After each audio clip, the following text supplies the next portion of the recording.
Back at it again, so Scott Smith. You know what time it is. This time to go over this East Texas quarterback bracket. 64 quarterbacks, 4 different regions, 1 champion. You know how we're gonna do this, man. We're picking just the first round tonight, just to go through the first round. Um, and this was a lot of fun to put together. It's crazy to try to come up with 64 quarterbacks. I have 96 guys written down that could have been on this list easily. 96. And so you try to go based off of what numbers and film, and at the end of the day, you're just trying to decide who are the best guys to put on the list. You got different situations. Obviously, you've got winners, you've got guys who won at a high level, part of great programs that win at high levels. Uh, we're not even going to look at the team aspect of it. We want to look at what they did individually. Can they play on an individual basis? Carthage has a quarterback they got 11 state champions out there, so probably 8 of those guys, if considering repeat champions, 7 or 8 quarterbacks that's from one state probably out there before. Um, all of them ain't like all of them are in the NFL or anything. So, you can be a part of a great program and just be put in the right places, and that can help be a winner. Or you could be a guy that, like Patrick Mahomes, who didn't have a great defense when he played, but he's averaged 58 points in his losses as a junior, and he scored 62 points and his 1 loss as a senior. If you don't think if he went to Carthage, he wouldn't have been a 3 or 4 time state champion. So it's based off individual, not necessarily team accolades. Of course, if you played big and big moments in the playoffs, that's going to help, make a decision as well. So let's get into it. We're going through all 4 regions, just the first round. And we've got some interesting matchups from the jump. Our overall number 1 seed is, of course, Patrick Mahomes out of White House. He is taking on number 16 seed out of this one from Jefferson. It is Tamiz Taylor.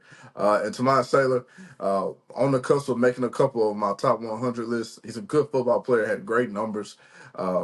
But he's in the slaughterhouse right here. This is obviously going to go to Patrick Mahomes for me. Taylor was a great player, though. Didn't put out highlight tapes in time to be in the top 100. I know his senior year he had a great statistical year, but didn't put out a tape, so he didn't make the cut on that. But yeah, shout out to Tomas Taylor. He was a good quarterback, but he's going against the buzzsaw that is Patrick Mahomes. He's going to advance to the next round easily. Now, this one might be the most intriguing matchup. These 8 and 9s are absolutely crazy all over the place, and this might be the trickiest of them all. At number 8, we've got Aaron Johnson of Longview, 2008, 2009 quarterback, led his team to state 2 years in a row. Lost both state championships. Not a lot of passing yards, but he's a hell of a runner. Has some great highlights, so he's a great thrower of the football. Just wasn't what we did back then. We didn't throw the ball around. We wasn't very efficient in our passing game. He might be in the 50s, maybe like a 56% passer. So he's not going to win, against these 2020 guys when you talk numbers. But when you talk about moments and plays, and you got to talk about the level of competition as well, making the case for Aaron Johnson. Um, though we played at 4A at that time, we beat the 5A state champions in 2009 in Allen. Did that at home. Couldn't have did that without Aaron Johnson. Tyler McCray too, but couldn't have done that without Aaron Johnson. You talk about the playoff run his whole junior year is insane from Waco Midway and what he made Texas Stadium his own home. Uh, how he played against Waco Midway running the ball, how he threw it against Denton Geyer. He lit him up. I think he threw for like 280 yards, which at that time was a career high, an absolute showing. And it's not bubbles and screens or anything like that. He is throwing the bomb. First play of the game against Denton Geyer, he lets one loose to Aaron Hollins, 80-something yards, touchdown. He is a guy of big moments. And so that's the case for Aaron Johnson. On the other hand, you got Chase Johnson, a 3-year starter and a guy who is Dangerfield's all-time leading passer. Uh, and we're talking about quarterback. We're talking about a guy that can launch the football and throw it all over the field. Uh, Incredible numbers. They ran the offense through Chase. Um, He's an athlete. He's not as athletic, nearly as athletic as Aaron Johnson, but he can run it. He can probably average about 75 to 90 yards a game running the football. But he is a guy that's going to chunk it deep. And he has some receivers to throw it to. During his career, Bubba Hampton, Rain Wallace, his last year, those two names ring off the bill. You got C.J. Gilbert, he threw the ball around to, I believe, in 22. Also, Jakeemian Rogers at one point as well. So he's had a slew of receivers, and he's playing some level league competition. So who am I choosing? I'm choosing Aaron Johnson right here. Probably the better thrower of the two is Chase Johnson. But Aaron Johnson's got bigger moments, bigger games, more experience in those primetime situations. And, he came up big for Longview a lot of times. Led his team to state twice. Chase playing against lesser competition with maybe even better receivers. Like Dangerfield might have the best receiving core when we talk about everybody that's come through Dangerfield, and they're not playing nearly the level of competition that Longview was. So, talk about a guy that's putting the team on his back and taking them over the hump. We're talking Aaron Johnson. I'm taking him at this A spot. At the number 4 13 matchup, we've got Stephen Hodge of Tatum, and they've got 13 Brayson McHenry out of Texas High. Stephen Hodge is an incredible legend. Went to Tatum, led that team to the quarterfinal. They lost to Gilmer and Tyler, and it was a hell of a game where Emmanuel Johnson outdueled Stephen Hodge in that game. Stephen Hodge, maybe not the greatest passer because it's 2004. We're not throwing the ball around like that at Tatum at that time. He's a great runner. Ran up for, I think damn near 2,000 yards as a senior. Best player on the field. Played both ways. Just an absolute dude. It just kind of ran into Gilmer, and Gilmer just had too much in 2004. Uh, Went on to TCU, played safety, and even had a chance to make it to camp with the Dallas Cowboys. Brayson Henry, on the other hand, Texas High, two 10-0 seasons, I believe. Lost, I think both the years they were like 11-1 or 12-1. Lost kind of early in the second or third round. Bryson McHenry is a very accurate passer. He benefited from playing from with a lot of dudes as well. Running back wise, he had Trey Ball at one point as a youngster, Javari Johnson, who was the all-time leading rusher at Texas High. Had some guys to chunk it around to. Very stingy defense out there at Texas High. Bryson McHenry was a really good football player, but I'm going Stephen Hodge here. There's no upset right here. I'm going Stephen Hodge. Just him on the field. And when you talk about it, there's too many other guys on Texas High team that you could point that success to. You ain't pointing that success to nobody else but Stephen Hodge there at Tatum. Well, here we go, the 5-12 matchup. And here's where it gets tricky. In the NCAA tournament, you'll see a couple of 12s upset of 5. Is that what you're going to see here? And I don't know. Mike Jones out of Malakoff here, a physical runner of the football, but he also can throw it as well. Highly efficient. He only threw one interception, I believe, his senior year. Went to the state championship game and won it as a junior. Went back to the state championship game as a senior and lost it. Big games, big moments. He made big plays in those. Also played a little DB as well. Malakoff, I think they're a 3A team, so I know he's going to have to play both ways here and there, and has a really not, I don't want to say flawless resume, but his resume is strong, very very strong, and I think Mike Jones should walk through this. But on the other hand, you've got Jeremy Claiborne out of Lufkin, one of the smoothest passers you'll ever see throw a football. And of course, Claiborne had the opportunity to throw it to Dez Bryant, Raphael Thomas, who was out there, a bunch of other receivers that they had. Very high explosive spread offense. Thing about Claiborne is he did get hurt. He got hurt both in his junior and senior year during the playoff runs. Did not finish the season. And if we're going to giving somebody an edge, well, I think Jeremy is the smoother of the two. Mike Jones is the rigid, rough. He's going to make the play late in the games. He's going to be there. And I think that's, what's going to give him the edge over Jeremy Claiborne. I think that's why Claiborne is a 12 seed. If he finishes his career the seasons, I think Lufkin's probably a 3-time state champion, winning in both '05 and '06, I believe. Yeah, in '05 and '06 if Claiborne stays healthy. But he didn't. And I think that's part of your story. And I think Mike Jones being there, winning a state championship, taking his team back to state, being there for those games, 3-year starter as well. Yeah, I'm giving the edge to Mike Jones. Here we go. At the number 6-11 matchup, this one is very intriguing as well.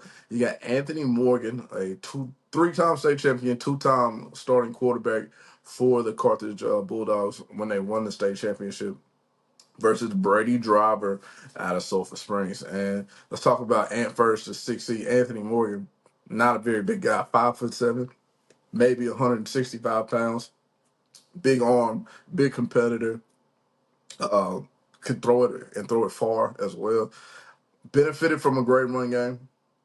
Did have some incredible running backs. O'Brien Washington was a first-team All-Stater in 2009, and then Hunter Holland in 2010 was incredible. He as well went for like 2,800 yards and 40 touchdowns. So he had a lot of help there at Carthage. Stingy defenses like always. Kendall Thompson on Parade All-American was on defense at that time, and other guys too that could ball as well. So he has the better setup for sure.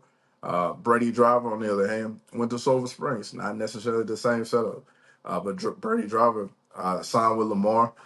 He's about 6', 6'1", was a tough physical guy, could run the football as well as throw it. Had a great arm strength, great live arm. And the thing is, if you flip the two, who would have done what? What would Anthony Morgan do at Sulphur Springs without that structure and that system? Would he have been the guy? Would he have been a two-time state champion? Would he have been another guy that just kind of got knocked out of the playoffs like Brady Driver did? Brady Driver, honestly, with the talent that they've had in Carthage and as talented I think Brady Driver is, I think he goes to Carthage and wins states just like Anthony Morgan did. So which one do you choose? I'm going to roll with Anthony Morgan on this one.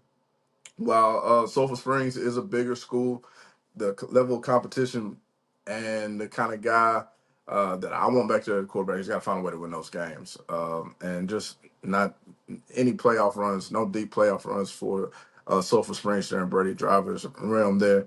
And I love him as a quarterback. I think he's really good. I think he's a really good football player. But I got to give the edge to Anthony Morgan. Anthony Morgan can throw it. He's not a he's not a charity case by any means. He can throw the ball around the field. Was a great leader, and he made big plays in big time games. And I think that's going to be enough to edge out Brady Driver here in this 6-11 matchup. At number 3 and 14, this matchup is Tyler Boyd from Dangerfield versus DJ Freeman. And while DJ Freeman is the greatest, maybe the best Pine Tree football player, but definitely the best Pine Tree quarterback, this ain't a competition. A three-time state champion and Tyler Boyd, a guy that went to SFA and played receiver as well. This ain't a competition. Tyler Boyd advances to the next round. Here we go, another one. This one is a huge 7-10 matchup. Demetrius Brisbane of Chapel Hill versus Gunnar Capps of Carthage. Now, Demetrius Brisbane is a 4-year starter. He is a guy that led his team to the 5th round 3 years in a row, led him to a state championship as a junior. Then as a senior, he kind of got hurt in the beginning of the year. Lost his spot to Malik G, came back, sprinkled in, really couldn't find that rhythm in the mix, and they lost to Kilgore the first year. Kilgore went back to state in 2024 or 4 in 2024.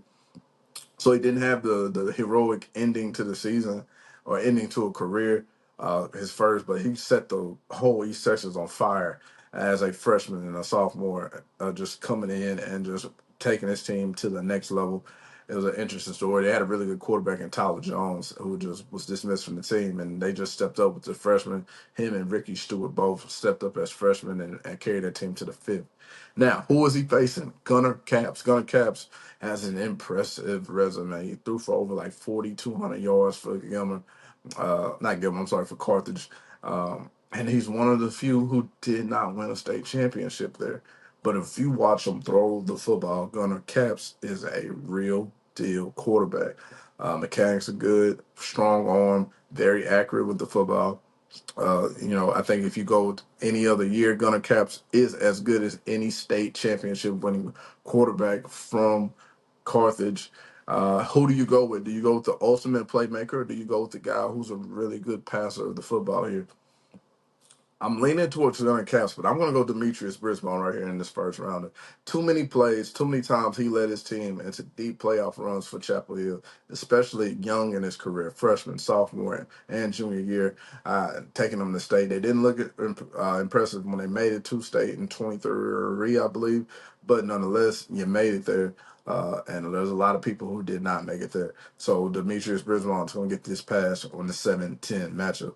Here we go. Last matchup of the Pat Mahomes region. We've got two Longview boys facing now. This is the third Longview quarterback in the same region. All right, ChatGPT, let's get Longview out of the same region. Anyway, here we go. Haynes King versus Joel Armstrong. And while this is Haynes King without a doubt, but Haynes King is going to advance to the next round. Let's give a little respect to Joel Armstrong here. Early 2000s, 2000, 2001, 2002. Started as a sophomore, went 3-7 as a sophomore, up the record to 7-5, and then finished his career off as a 10-4 and a thrilling playoff loss to Lufkin, which when Lufkin was Lufkin in '02 for sure.